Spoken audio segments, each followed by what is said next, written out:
এই যে সবিতা আসতেছে না, আমার প্রাণের বান্ধবী। এই যে মরি, কি খবরটা? আমি আসলাম তোর কাছে আজকে। আজকে একবারে দুপুরবেলা খাওয়া দাওয়া করে একবারে আমি বাড়ি ফিরবো। বেশ করেছিস, এসে গেছিস। বহুদিন ধরে ভাবছি তোর সঙ্গে কোনো দেখাই হয় না, আর আমার তো সংসারের চাপে আর ঘর থেকে বের হতে পারছি না রে।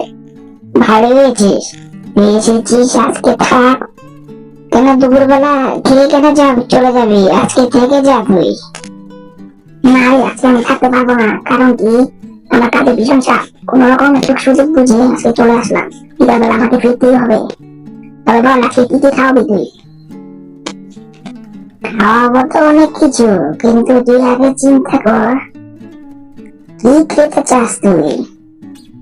আরে তুই যে একটা ওই যে কচু দিয়ে, কচু শাক দিয়ে যে ইলিশ মাছের মাথা দিয়ে যেটা বানাস না, এত স্বাদ লাগে। আর চিংড়ি ভাপা খাবো বলে ভেবেছি।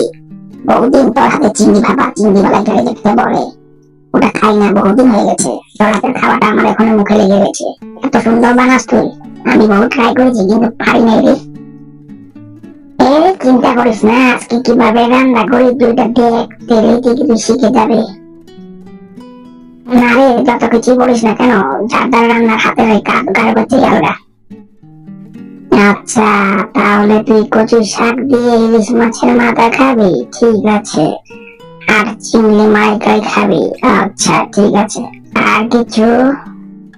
আরে তুই একটা বানাস না, একটা চাটনি। এখন তো আমের সিজন, কাঁচা আম দিয়ে যে একটা চাটনি বানাস, উফ কি স্বাদ রে। এইটা তো আর বলে লাভ নাই, বিশেষ করে দিনটা খাওয়ার জন্য আমি এত কষ্ট করে এসেছি রে। তুই মনে হাসালি রে। আহ আহ আহ আহ, আমি তোকে এই তিনটা খাওয়ার জন্য তুই এসেছিস, ঠিক আছে। আমি দেখি আর অন্য কিছু করা যায় কিনা। ঠিক আছে, আজকে খেয়ে দিয়ে একবারে বিকেল বেলায় ফিরবি তুই। দেখি আমার ছেলেকে পাঠায় বাজার থেকে একটা চিংড়ি মাছ আনার জন্য, কচু শাক নিয়ে আসবে। এবারে তুই ছেলেকে পাঠাবি কেন? আমি যাই বাজার করে আসি গিয়ে। না না, তুই এত দূর থেকে এসেছিস, বস শরবত টরবত খা। আর ও পচ করে যাবে আর চলে আসবে। বিকেল, এই বিকেল, এদিকে আয় তো বাবা। মামা, আমাকে দেখেছো তুমি? আরে বাবা, তোকে দেখেছি। তুই একটু যা, আজকে তোর আন্টি এসেছে, দুপুরবেলা খাওয়া দাওয়া করবে। বাজার থেকে গিয়ে কচু আনবি, আর তোর একটু চিংড়ি মাছ আনবি, বুঝেছিস? আমি টাকা দিয়ে যাচ্ছি, পট করে গিয়ে নিয়ে আসবি, বুঝলি?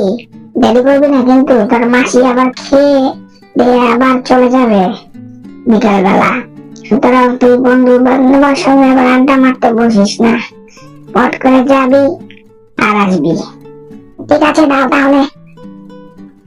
এই যে বিকেল, তুমি কেমন আছো বাবা? আন্টি, আমি ভালোই আছি। আপনি কেমন আছেন? আমি ভালোই আছি। তোমাদের দেখার জন্য চলে আসলাম আজকে, সময় তো পাই না। বেশ করেছেন আন্টি, তাহলে মা আমাকে দাও, তাড়াতাড়ি আমি বাজার থেকে আসি গিয়ে। আমি টাকা দিচ্ছি, তুই তাড়াতাড়ি বাজারে যা, গিয়ে জিনিস নিয়ে আয়। এই নে বাবা, টাকা নে, তাড়াতাড়ি গিয়ে আসবি। হ্যাঁ ঠিক আছে মা, দাও। আন্টি আপনি বসেন, আমি তাড়াতাড়ি আসছি বাজার করে। হ্যাঁ ঠিক আছে বাবা, সাবধানে যাও। হ্যাঁ ঠিক আছে আন্টি। বান্ধবী রে, তোর ছেলেটা খুব ভালো হয়েছে রে। হ্যাঁ, তবে আশীর্বাদ ঠিকই আছে, কিন্তু প্রচন্ড দুষ্টামি করে রে। আরে দুষ্টামি তো করবেই, এখন তো বয়স। দর্শক শ্রোতারা, ভিডিওটা কেমন লাগলো? যদি ভালো লাগে লাইক এবং সাবস্ক্রাইব করে দিবেন। আমি আসলাম আমার বান্ধবীর বাড়িতে, আজকে দুপুরবেলা খাওয়া দাওয়া করে চলে যাবো। আপনাদের খাওয়া দাওয়া কিরকম লাগলো পরের এপিসোডে বলবো আপনাদেরকে। ধন্যবাদ আপনাদেরকে।